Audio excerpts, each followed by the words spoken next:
We can let delight just be delight. Let the sun hang in the sky. Clear your mind of all the things you're waiting on. Let there be a second you forget all the work you still have left. 'Cause tomorrow's just a little later on. Later on. Later on. Iniwan ka na ng aeroplano. Kala ko di na ako aabot. So, quick context lang guys. Kasi si Justin late na naman as usual. Kaya prank namin siya. Sinenda namin siya ng mga pictures from Google na kunyari sobrang daming tao sa NAIA. Kaya yan, pagdating niya, sobrang kabado talaga siya. Akala niya ma-offload na kami. Para malilate pa rin tayo. Anong kwentong immigration mo? Stress yan mula sa pagpunta sa airport hanggang immigration. Pati sa may luggage, no? Hi guys, welcome to Brunei!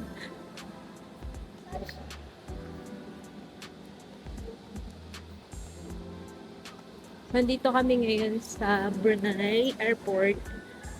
Ipapakita ko sa inyo yung paligid niya. Yashi! Yan. Oh, eto yung KFC. Merong KFC dito. Then, meron dun yung Roy.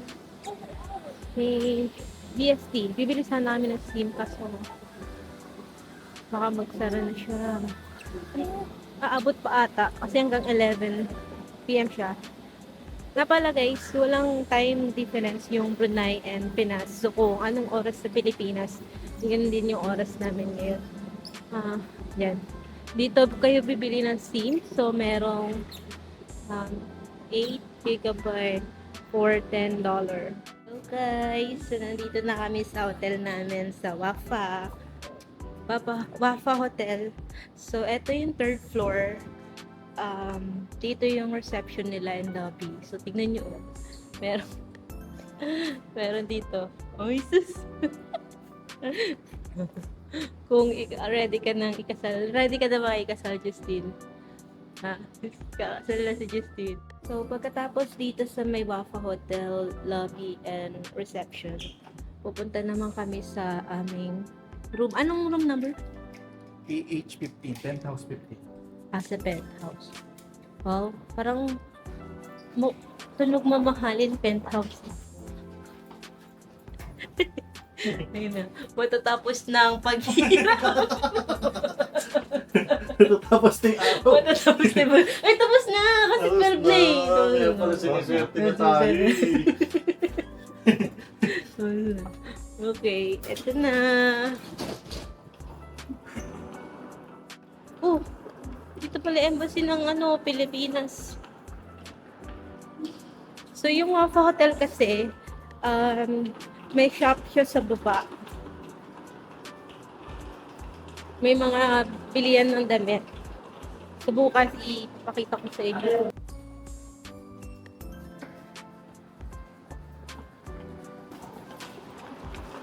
Na! We're going to our hotel. Hello guys, welcome sa Wafa Hotel. Mag-room tour tayo ngayon na-book na room. So, ito ang aming kitchen.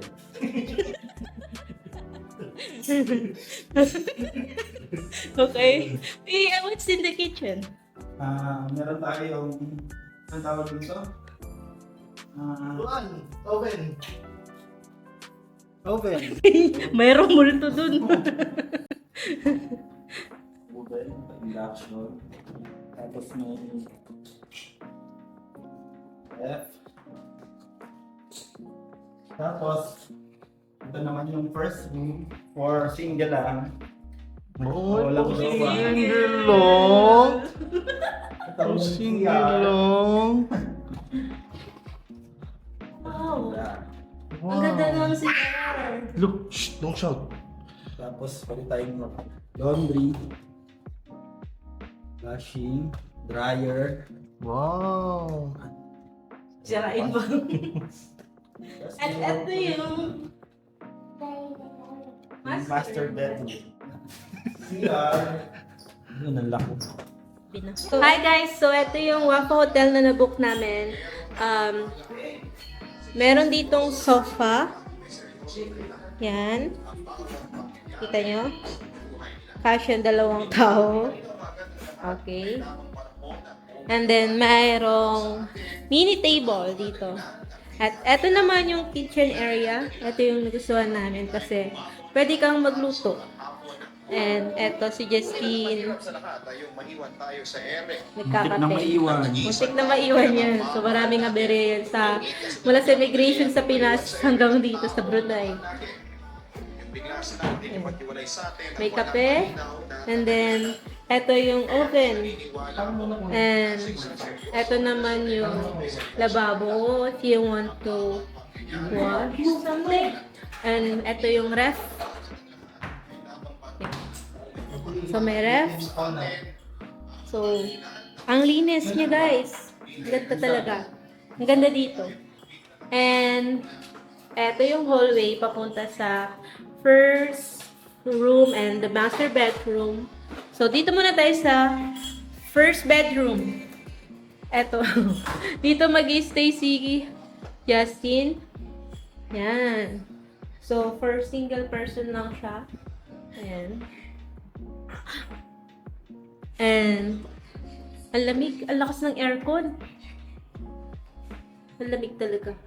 And, eto yung first CR. Ayan. Ito yung first CR. May towel. And a shower. Okay. Bidet. So, bidet check tayo. Tignan nyo to. Tignan natin kung ganito kalakas. Uy. Kapag kinawit ko. Okay. Wasak ang pet. And meron ding laundry area here. Kung gusto nyo maglaba ng damit. Okay na rin. Yan. Laundry area. And this is the master bedroom. Yung master bedroom nga pala, meron ding sariling CR inside. So, eto, may TV. May TV dito. And, merong salamin. Eto yung cabinet. So, nilagay, ang payat ng cabinet, Pero, and then, meron ding, plancha dito ng damit. Ito, sorry, natakpan. Nilagyan na kasi namin ng gamit. So, kung pwedeng gusto mo mag-plancha ng damit, meron dito. At, meron din, ito, yung kabayo ng plancha. Ito naman yung CR ng master bedroom. Ang laki niya rin, guys. Ang lawak.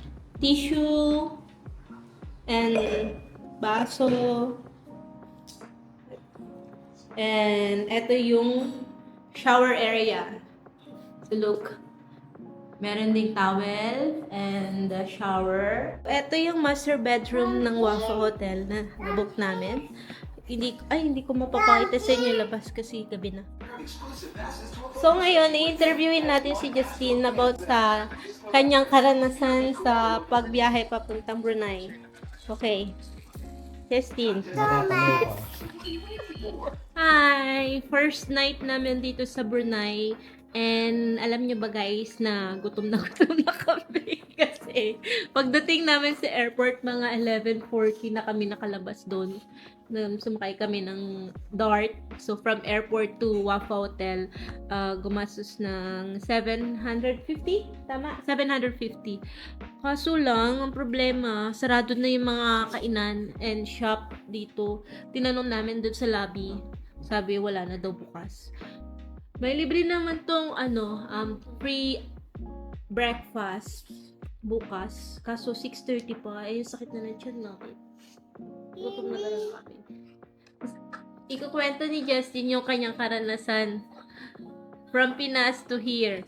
Okay? So, unahin natin. Justin, anong oras ka umalis sa inyo? 4:30. Okay. 4:30 siya umalis 4:30 naliligo ka pa lang or nakabook ka na? Ano pa lang, nagbibihis.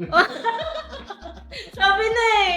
Sabi na yung oras ka totoong nakasakay. Yun, tanong. 5 na kali. Nagmamaling ka. Sabi mo kanina, papunta ka na.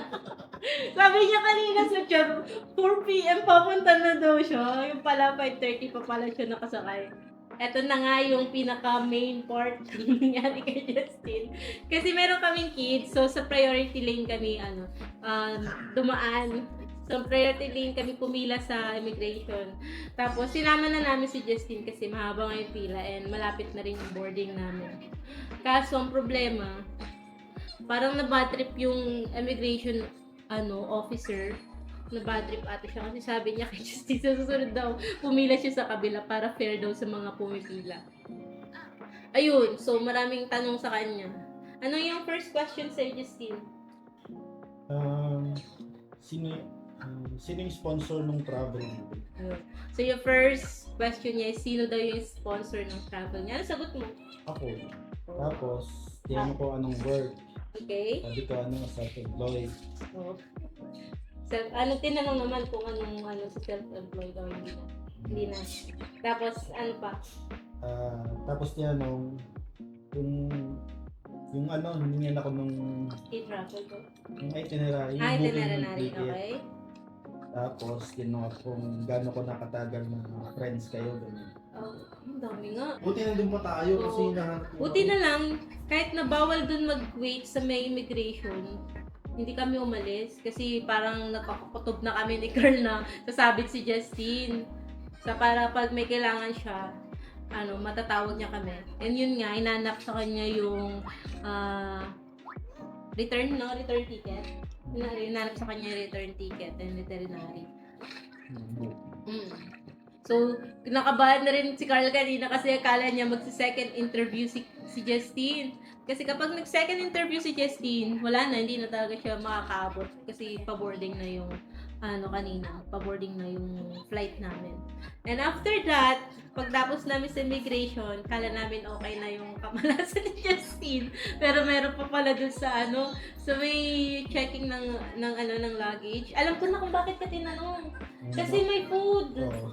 May food dun. Tinake out namin si Justin ng KFC dun sa sa airport. Tapos, ayun, nilagay namin sa dala-dala niyang tote bag. Tinanong ulit siya kung saan siya pupunta. Yung pala naisip ko kanina, dahil pala dun sa chicken na dala niya. Pero okay naman, nakalusot yun. And then after nun, so nakabiyahe na kami.